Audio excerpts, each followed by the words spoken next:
মহাগ্রন্থ কোরআনে হাকিমে ইরশাদ করেন, আল্লাহ তাআলা বলেন, নিশ্চয় যে সকল বান্দা যে গোলামগুলো আল্লাহ তাআলা শুকরিয়া আদায় করবে সর্বাবস্থায়, বলে অসুস্থ অবস্থায় আল্লাহ শুকরিয়া আদায় করবে, সুস্থতা অবস্থায় আল্লাহ শুকরিয়া আদায় করবে। আল্লাহ তাআলা বললেন ওই সকল বান্দাদেরকে বলা হয় ঈমানদার মুমিন বান্দা। আল্লাহু আকবার। আর যারা এই শুকরিয়া আদায় করবে, গবেষণা করে দেখবেন, চিন্তা করে দেখবেন, দুনিয়ার জিন্দেগিতে যারা এই সর্বাবস্থায় শুকরিয়া আদায় করে এবং মন উৎফুল্ল ভাব, সবসময় নামাজের জন্য পেরেশানি থাকে, আল্লাহ তাআলার গুণগানকে পছন্দ করে, রাসূল আরবি সাল্লাল্লাহু আলাইহি সাল্লামের আদর্শকে ধারণ করার জন্য মনে প্রাণে শুধু ছটপট ছটপট করেন।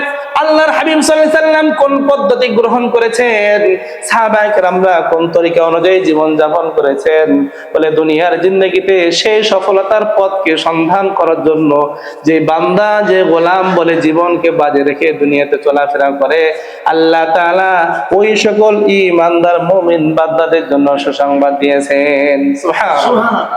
এই জন্য আল্লাহ পাক রব্বুল আলামিন বললেন, ও বান্দা ও গোলাম, ওই যে জমিনেতে বলে ফল হয়, ফসল হয়, এই ফল ফসল যদি নিয়মতান্ত্রিক সিস্টেম অনুযায়ী যদি ফসল যদি উৎপাদন যদি করতে পারেন, জমি যদি চাষ করতে পারেন, কোরআন এবং সুন্নাহ কি বলেছে, রাসূল আরবি সাল্লাল্লাহু আলাইহি সাল্লাম সাহাবায়ে কেরামদেরকে কি শিক্ষা দিয়েছেন, এই শিক্ষাটা যদি গ্রহণ করতে পারেন, দুনিয়ার জিন্দেগিতে এই জমি জায়গার আমাদের মাধ্যম দিয়ে দুনিয়াতে সুখ শান্তিময় জিন্দেগিতে করবেন, কিন্তু আল্লাহ তাআলা ইন্তেকালের পরে অনন্তকাল জান্নাতের বাগান আপনা আমার জন্য রেডি করে রেখে দিয়েছে। সুবহানাল্লাহ। এই জন্য আল্লাহ পাক রব্বুল আলামিন বললেন, লা ইন শাকারতুম লাযিদান্নাকুম ওয়া লা ইন কাফারতুম ইন্না আযাবি লাশাদীদ।